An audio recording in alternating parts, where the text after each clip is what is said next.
welcome. So this is a small introduction to the importance of your sacral chakra and acknowledging it, honoring it, knowing how to navigate with it, and knowing how it affects your life if you don't, and knowing how you benefit immensely if you do look at all the things related to that center of consciousness. So first of all, I always want to reiterate, it's very important to have your base chakra centered within yourself, because it is the foundation for everything. I have done a YouTube on that actually too, and it is just so key. It's like the foundation to your house, to your building, to your life.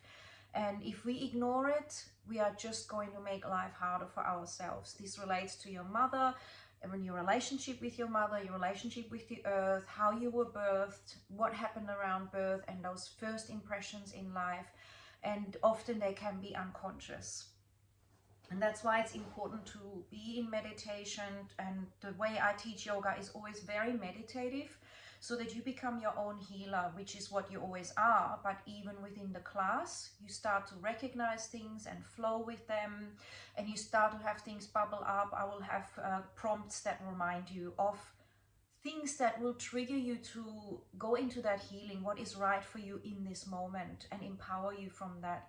None of the reading, none of the intellectualizing, none of the actual just physical exertions without consciousness and anchoring into that awareness and that dimension of ourselves will be having that same effect. It just can't. It is something we need to acknowledge to get the benefits from.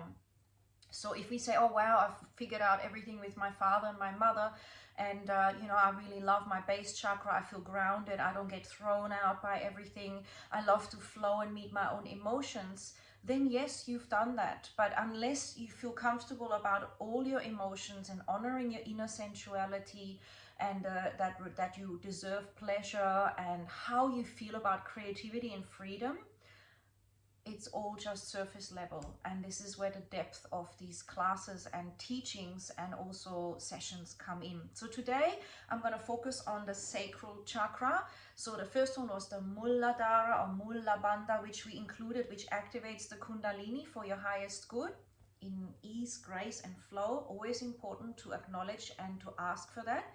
Today it'll be like more about flow. We've got the foundation, so now it's much easier to flow with change.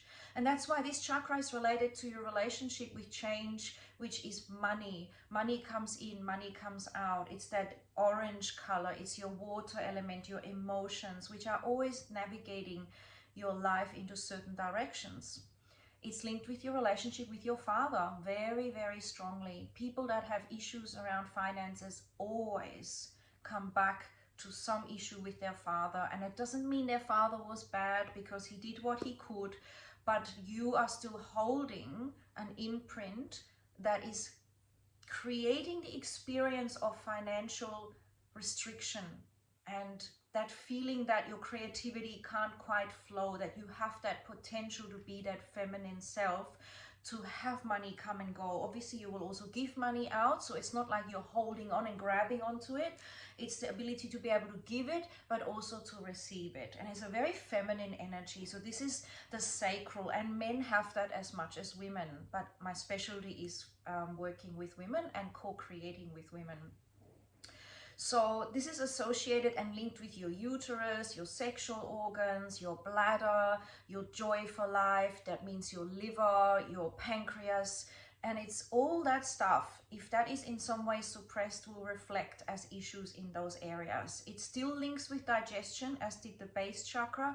And still, when this one is out of sync, it will create a lot of problems with your adrenals, because it is so exhausting to have that center suppressed and working against it, and not having it working towards you and for your betterment. So it's an energy drain.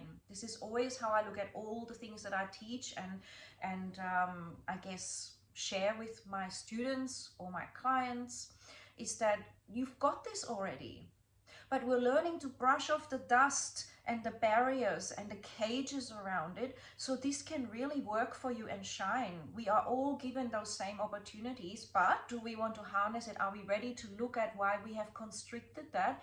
And are we happy to do the work inwardly, which isn't traumatizing? It's actually amazing to discover who we are and to release that through breath work, through Kundalini practices, with ease, grace, and flow. So this is definitely my specialty. I've been teaching it now for, well, 13 odd years, many times a year, to private students, to corporations, whatever you want to say. I have been there and done that, and have introduced people to that, and felt how it is inside myself most of all, and how it is for other women. So asking yourself, are you at home and at ease in your body? Are you able to meet your emotions and your relationships? And just reflect inwardly rather than projecting out and blaming. Are you okay with, well, today I don't feel so great. That's okay, I'm just processing, I need a bit of time. Are you okay with setting boundaries? Because the water element needs that. You can be like the vast ocean, and you can be like the vast waterfall, but there also are times when you want it to be the soft spray of the waterfall, when you want to direct that ocean somewhere, or the river flows into that ocean, or when you are, you know, exploring your desert state, the times when you are not feeling that you are inundated with the water element, and also noticing, well, that's my time where I will embrace that aspect. So water benefits from not just appreciating its different states and purposes, remembering we're mostly made of water, and water is flow, and water can get stagnant, and therefore it will feel sticky and icky. Something that hasn't been looked at will make you feel heavy and icky, and it's also something you pick up from others if they are stagnant. So it's your capacity to say, this is where I want to flow it, and this is where I need a boundary, this is where I'm splashing it around way too much, and this is where I want to nurture that flow. This is the garden I want to water with this, with my water, basically, with my attention, with my emotions, with my energy. So you would water what is important to you, right? You wouldn't just splash it out everywhere. And that's what it's about. So disorders in this particular chakra are usually linked with your bladder, with reproductive issues, sexual dysfunction, being overly sexual or completely blocked up in it. And like I said, there's no judgment in any of it. It is really about going within and noticing, what is it that I'm here to learn? What is it that's not working for me that I would like to explore and thrive with? So beautiful stuff, movement, connection. And the way I teach yoga, it's always about being in touch with your feminine, flowing with it. It's not about that masculine, restrictive, you need to be this way, you need to be that way, you need to stop here. It's about honoring yourself and flowing with it. So this is also something that's in men. It's the men can embrace this as much as the woman or the women, and it's deeply empowering. Because if you look at nature, you'll notice everything is around flow. When there is a lot of trees in an area, they end up collaborating and sharing that light. The root systems communicate. So this is our base chakra. We're grounded. We share nutrients. We move according to the light availability. And things need to change, and things need to shift. Anything that doesn't change is not healthy, is not thriving. So being able to feel that you are constantly changing and actually embracing that is the gift of the sacral. So your foundation first was worked on, and then the sacral, the capacity to be creative and to realize nothing stays the same, is seen as a gift. You are able to see that uncertainty is a gift. It is an invitation for greater creativity. It's an invitation to reinvent yourself. It's an invitation to assess, what do I need to drop that's not working for me and draining me, and what could I replace it with? Instead of feeling that artificial safety in staying the same, which is a base chakra issue. The idea that we need to stay the same, which therefore creates our environment into a sense of safety around us, is an illusion. So a lot of us try to replicate our upbringing because we sort of identify that as survival. But if we realize that we can reinvent even our relationship with our parents or our children, and we can flow with this, it will literally blossom. Just imagine it like this. You've got a garden of roses and fruits and vegetables, and you've always been told you've got to water it here and you've got to mulch it there and fertilize it there. But life has changed. The climate is hotter or colder. The soil might be depleted because the same thing's been growing in the same way, and that worked at one point. Now it's time to rotate it. Put some plants here that were there, activate that soil in different ways. We've learned a lot more about, the worms or different fertilizers that are more holistic, that are less chemically, like in the sense of produced in a factory, but that are more organic, or the other way around, that's something we can supplement. And so it's always an evolution. What might have worked 30 years ago was awesome, but it's not going to work now. And so life becomes that playground. So in class, we're going to talk about the color, the water element, the sound of it, the vibration, and exercises to get in touch with this, for flow, the movements.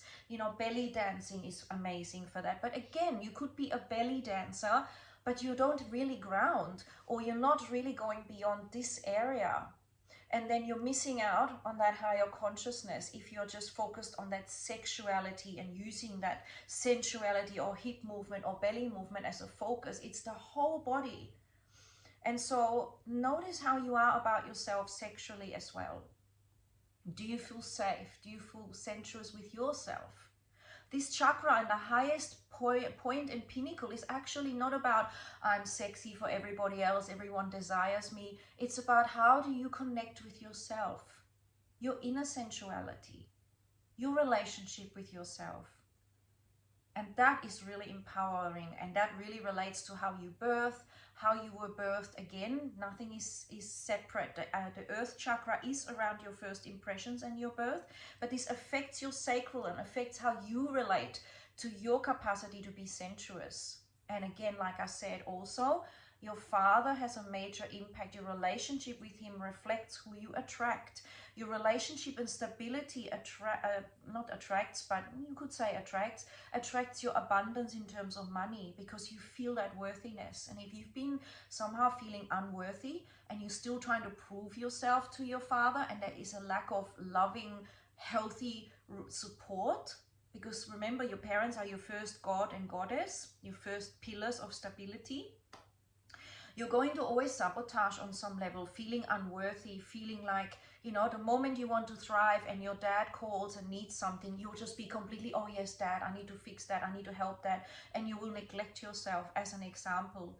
Or as soon as a relationship comes along that could be empowering and moving you into the next phase, you will sabotage it on an unconscious level, because you don't feel worthy already. And it's a new paradigm, and it's threatening to your sense of what is, I guess, part of your program. It's triggering. So notice if you get triggered, it's a good thing. It means it's a new opening. It means that there's a new decision to be made. And if you are calm into your earth chakra and you're owning all your emotions and you're flowing, you have this sense of self-acceptance, because you are unique and your expression is important. And you can really connect and feel this without running away, thinking, oh, I need to do the dishes first, I need to please my parents first, I need to be on Instagram first, I need to look amazing, I need to have money in the bank first. But first nurture yourself, then you won't deplete, you won't be frazzling yourself, you will actually come across as more abundant naturally. There's an inner abundance and an inner glow that is there with you wherever you go. So super beautiful. I get really excited. The superpower here is creativity. Everything in life is creativity. The way you dress, the way you do business, the way you brush your teeth, everything, the way you solve problems. And the shadow side is guilt, this sense of guilt and unworthiness, which is very low. It drops you down, it disables you. So if you're ready to let go of that and express yourself creatively, feel those emotions, that's what these classes will be about. And you'll be empowered with notes, with practices, and you can always reach out anytime. I'm here for this. So enjoy, reflect on that, and find out if you're comfortable we're moving with ease and grace in your body, with your life, with life's changes as well. Thank you. Let me know what you think. Let me know if you've got questions. Ciao.